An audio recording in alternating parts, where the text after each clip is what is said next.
Hi everyone, today we're going to take a look at this 2023 Mercedes-Benz EQE 500 SUV. If those words and numbers and letters mean very little to you, which they probably do, allow me to explain. EQ is Mercedes-Benz new electric vehicle sub-brand. And right now, here in the United States at least, the company sells 5 models under this new EQ brand. For starters, you have the EQB, which is simply an electric version of the GLB SUV. That's kind of the entry-level compact SUV in Mercedes-Benz lineup, and it's the entry-level electric vehicle under this new EQ brand. There's also the EQE sedan, which is the sedan counterpart to the EQE SUV here. Think of the EQE sedan as an electric version of the E-Class. EQE SUV here, think of it as the electric counterpart to the GLE, that's Mercedes midsize SUV.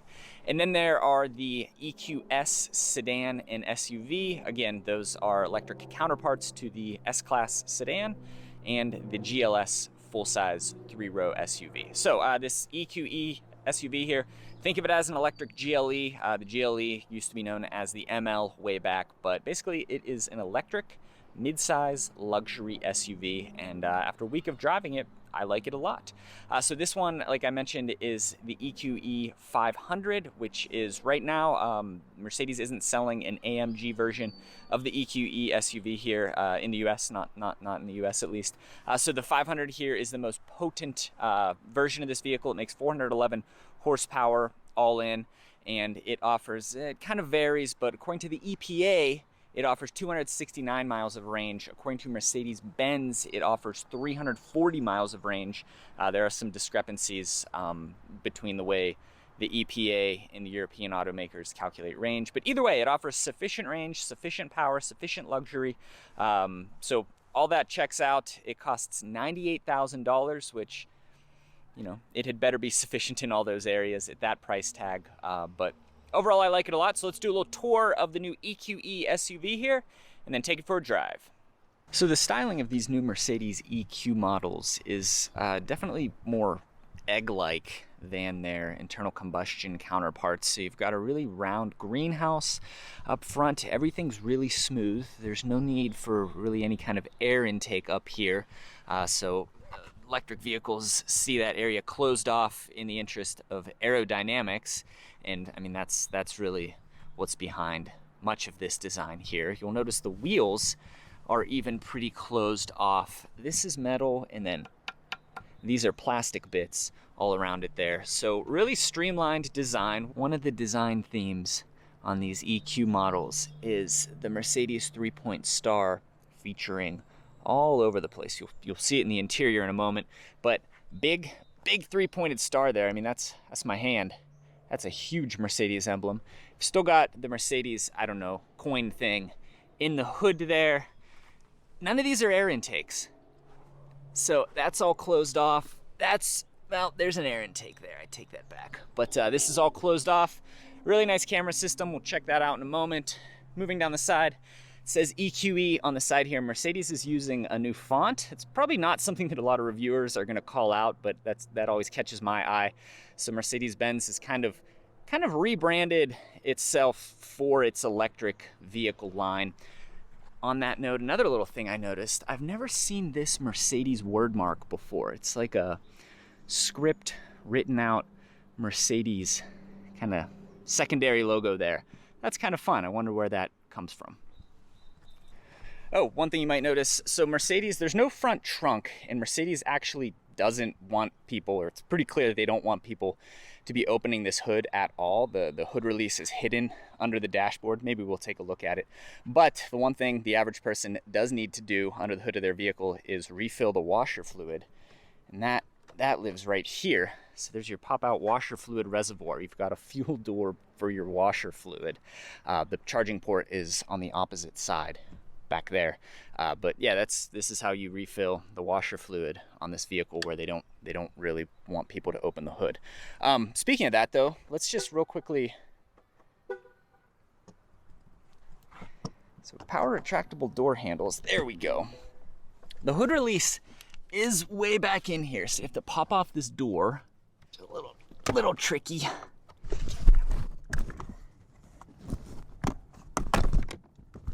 There we go. And then you can see that red thing there. So we'll pop the hood because we love doing things that car companies don't really want us to do. And there's not even a hand release. They've taken away all of the like little bits that make this easy to do. So there's no secondary release that you have to pull under the hood once you've popped it from under the dashboard. And then you'll notice there are no gas struts, nor is there even a prop. So I imagine that like at the dealer, when the dealer has to go under here, they probably have a part on hand, like a prop that they slot, you know, somewhere into maybe one of those holes and prop the hood up. But yeah, it's a really heavy hood. It clearly isn't designed for the customer to operate. This is a strictly at the dealer thing here, but we're taking a look at it anyway. And on that note, there's really nothing under here to check. There's obviously not a dipstick. The washer fluid reservoir is accessed via the fender there, like we demonstrated. And yeah, there's really nothing of interest under here.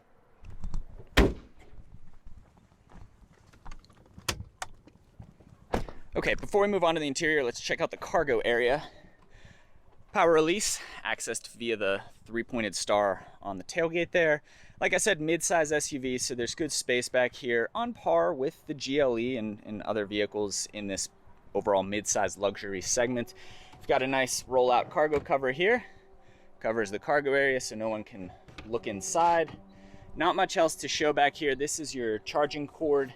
They have it in this little kind of briefcase thing that's tethered via this carabiner and strap so that it doesn't slide around if you're taking corners hard.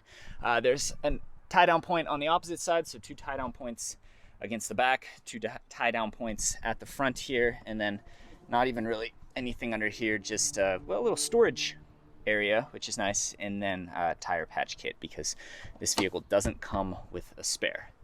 And there's a little net right there.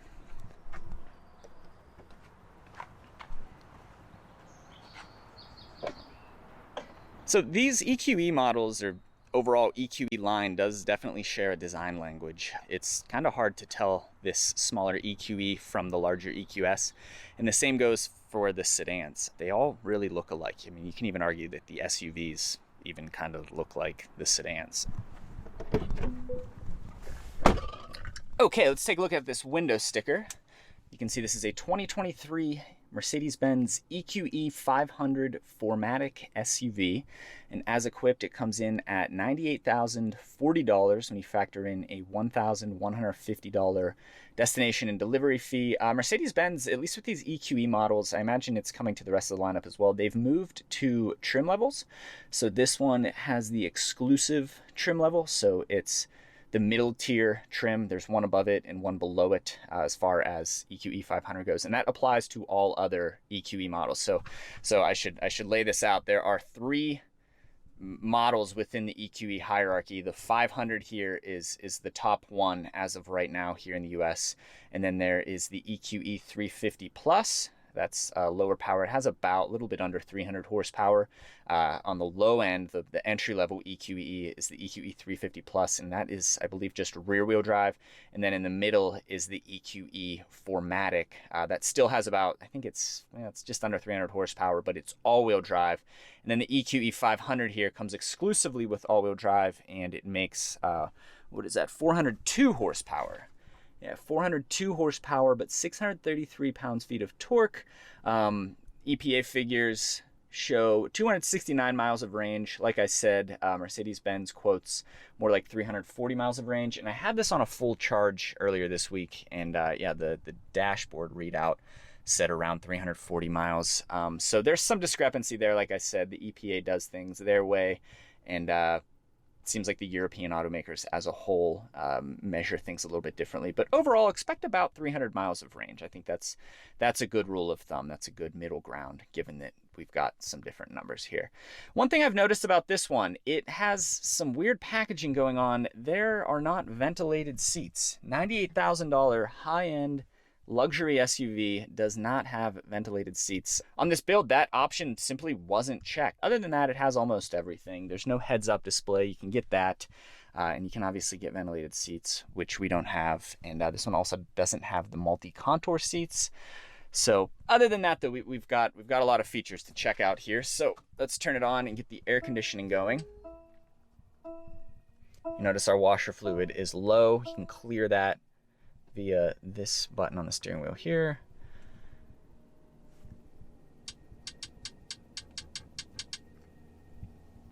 So right off the bat, you'll notice Mercedes-Benz new interior design language. That's where they've got a big screen in the middle here. They've got fewer buttons than in their past generation design language.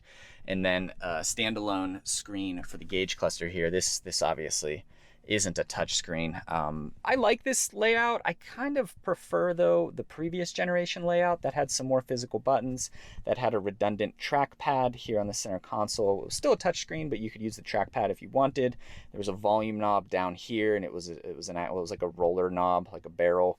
The volume. It's easy. It's easy enough to use, but it's just not physical. So if we're going this direction, and it seems like we are going in this direction, I think this is pretty good execution. I just maybe don't prefer this overall direction, but it's still pretty good. It's still good. We do lose buttons for the climate controls. They now live right here. They're permanently displayed right here, so they're pretty easy to access. If you want to turn up fan speed, you can do so. There's just, again, you kind of have to look because there's no longer a physical button that you can feel for. We've already seen this design language on a couple of other Mercedes-Benz models. We see it in the new S-Class. We see it in the new C-Class. I believe it's in the new GLC, or definitely is in the new GLC.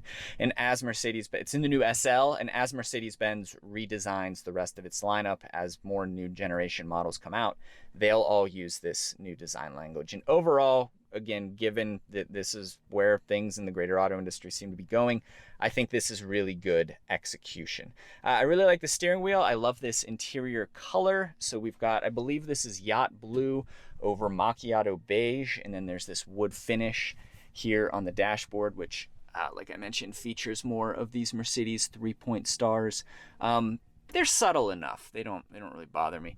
On other EQ models of a higher spec, you can get this whole piece can be a screen here, which is kind of cool, but really not necessary. I think this is plenty right here. Moving on, you've got seat controls over on the door panel. That's a Mercedes hallmark. No ventilated seats though. There's just one big button for the heated seats. On the center console, since this is a new electric vehicle platform, it's kind of like a skateboard where they can put the body on what's basically like the battery and the powertrain and everything, and that leaves tons of space right here for the center console. So here you've got cup holders, a wireless charging pad, and then a storage thing here with 2 USB-C ports. Down below, you've got a big storage shelf, call it. There are 2 USB-C ports, and then there's an elastic strap. Like, there's my phone down there.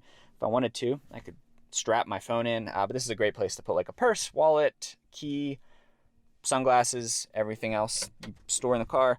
And then center console here, not much going on, no ports or anything in there, but you do still have 4 ports and a wireless charging pad up front here. Overhead, there's a big panoramic sunroof. We'll leave it closed right now for the glare, but it opens to about here, about halfway back. Let's check out the back seat.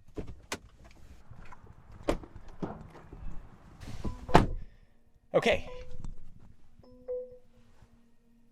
Here we are on the second row of the EQE SUV, and you can see, like I said, big skateboard platform, meaning there's no hump back here, so you get a completely flat floor, which does a lot. It's an underrated design thing that can make the second row of any vehicle feel a lot more spacious. But I've got plenty of knee room, so there's my hand. So I'm about 5'10". That's me sitting behind where I have the seat when I drive, and I could very comfortably ride behind myself. Oh yeah, plenty of room. Over here on the door panel, there's really not much going on because, again, this vehicle doesn't even have a heated second row, so nothing there. Everything feels good. This yacht blue is really nice. I really love this interior color combination. You can change the ambient lights, so I've got them set to kind of like a blue-purple right now. But you can change them to really any color you want. Another feature that we're missing on this one is 4-zone climate control. So there's nothing there. This is an almost $100,000 vehicle. That's the back of your center console. So kind of Spartan. There are 2 USB-C ports, then independent vents, but no controls for your backseat passengers. There's an overhead look up top. We've got a light. That's it. No grab handles overhead. So maybe another cost-cutting measure that we're noticing. And then fold down armrest with what I call a complicated cup holder. So you push it once. I messed this up on my review of the new S-Class. You push this once and there's a slot where you could kind of like jam a phone. It's pretty small. I think that's what it's for. I think they should have made it maybe a little bit bigger because it's kind of nerve-wracking smashing a phone in there. But either way, there's that, and then you push it a little bit and out come your cup holders, which again are just kind of unnecessarily precarious, but either way, you've got cup holders and a bonus kind of phone slot thing on the fold down armrest. I think that covers the back seat. Let's go for a drive. All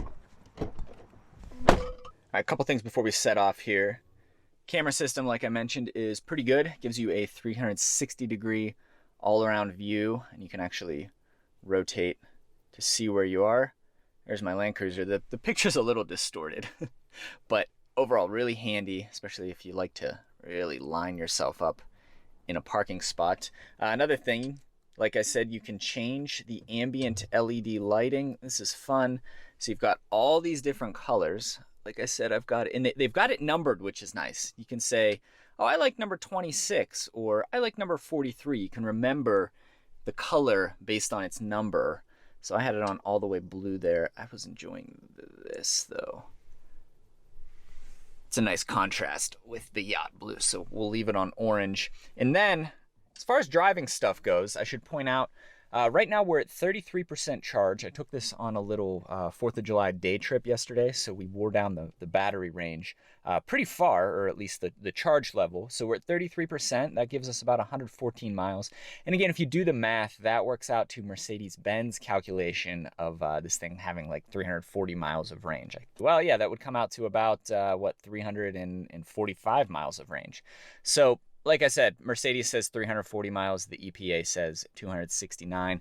And then one more thing, the car does have paddle shifters, but these actually adjust the regenerative braking. So electric vehicles use regenerative braking. They kind of harness that energy that's typically lost during braking, and they send it back to the battery. So like you can charge your battery in an EV by driving down a really long hill. And this just adjusts the aggressiveness of the regenerative braking. So strong recuperation. Then the up paddle shifter goes to normal, and then again it goes to no recuperation, so that lets the vehicle coast pretty freely. Honestly, I've found that normal recuperation is most familiar. It feels like just driving a regular car. Okay, now to actually go for a drive.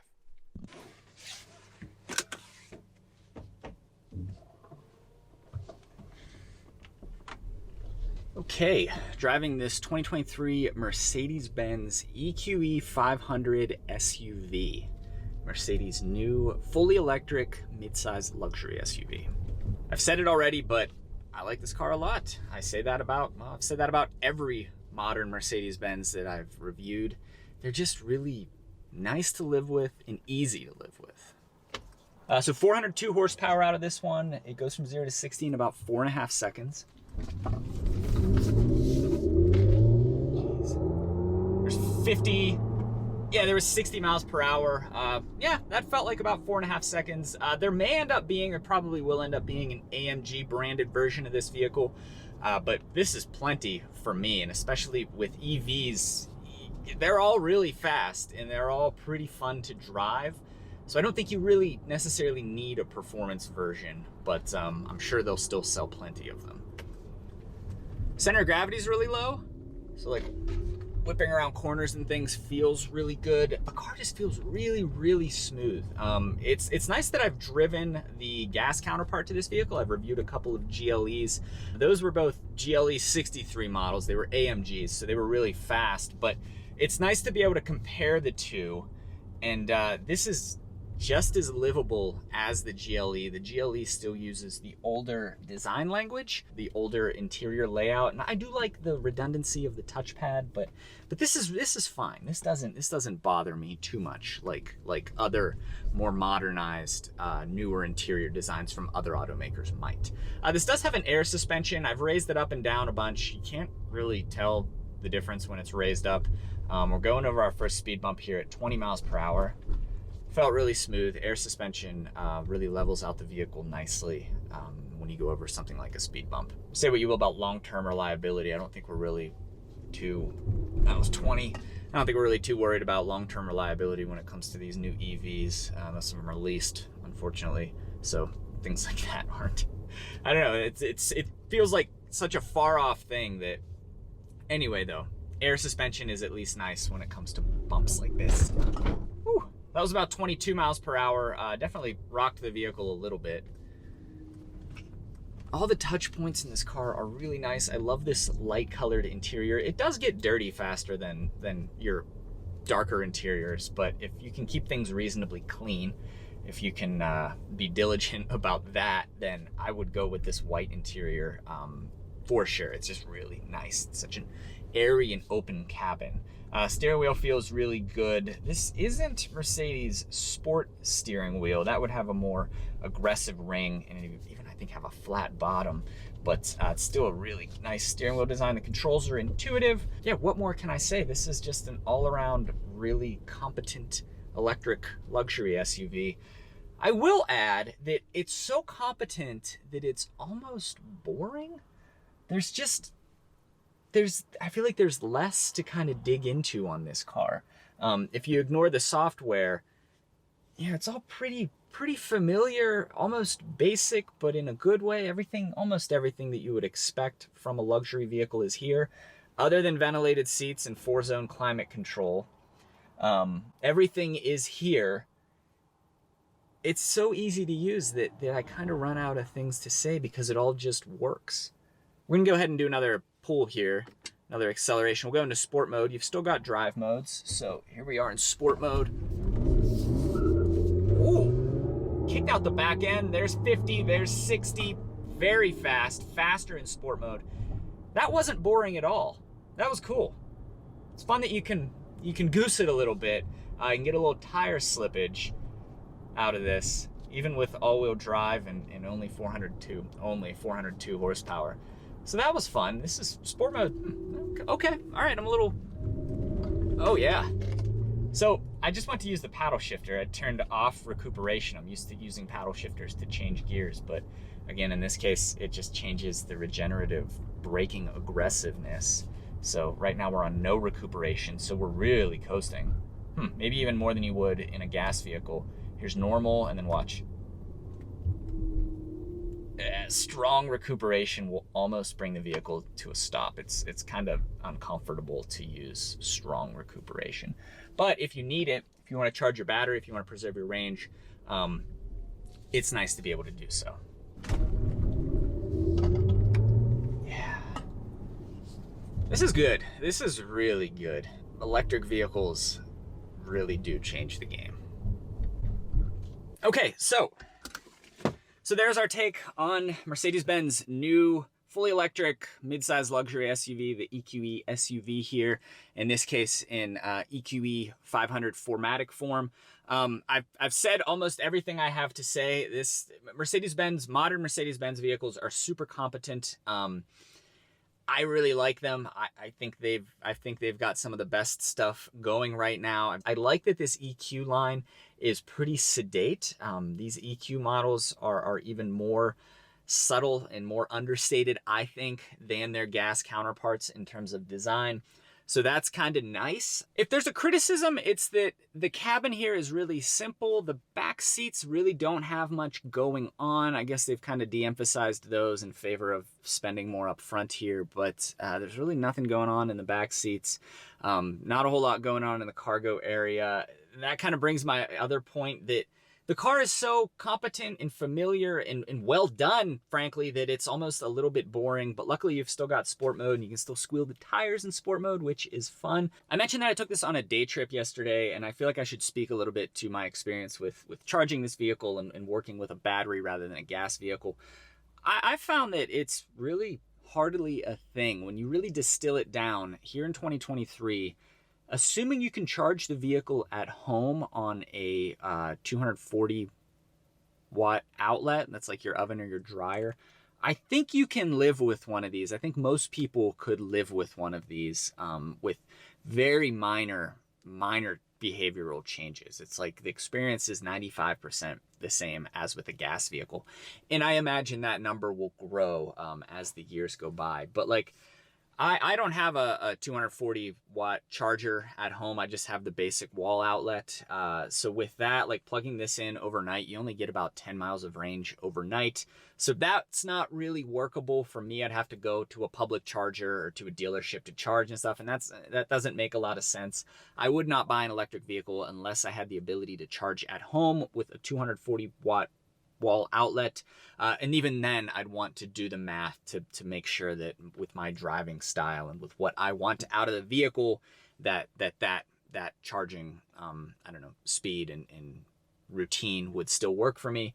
But like with this, when I went to the grocery store, I just plugged it in and got about 10 or 15 miles of range while I was shopping. That was nice. This one comes with, you get, and I think this is how, like, if you owned one of these, I think this, you'd probably end up doing this. So I've got this charge point thing that Mercedes-Benz provides with these loaner vehicles. So like when I go to the grocery store, I just park next to the charger, scan this, like beep, and then it unlocks the charger and I plug it in, and Mercedes-Benz pays for it in this case because it's a demo vehicle. But like if this were my vehicle, I'd set up an account, link my credit card, and then it would charge me. And charging rates and fees vary depending on where you live, depending on time of day, if you're charging at home, but it's less than gas. It's significantly less than gas in most cases if you kind of play it correctly. So that really hasn't bothered me. I think I'm ready to probably own an electric vehicle. Most of my favorite cars are gas cars. The cars that I grew up wanting are gas cars. So it's maybe sometimes hard for me to admit that electric vehicles have really changed the game, and that electric vehicles, as the years go on, will more quickly make certain gas vehicles irrelevant. Like probably not my Toyota Land Cruiser behind me, but electric vehicles will ultimately make more and more gas vehicles irrelevant. And I think after driving this one for a week here, I'm ready to admit that electric vehicles, they are kind of a trump card in a lot of ways on gas vehicles, just given what I've experienced here over the course of this week and my experience with some other electric vehicles and plug-in hybrid electric vehicles that I've reviewed. So that's probably a long enough rant on EVs. Overall, I like every Mercedes-Benz product that I've reviewed. Nothing changes here with the EQE, but on top of that, it's electric, and overall, this experience with an electric Mercedes-Benz has been really good. So that's the EQE. Thank you for watching.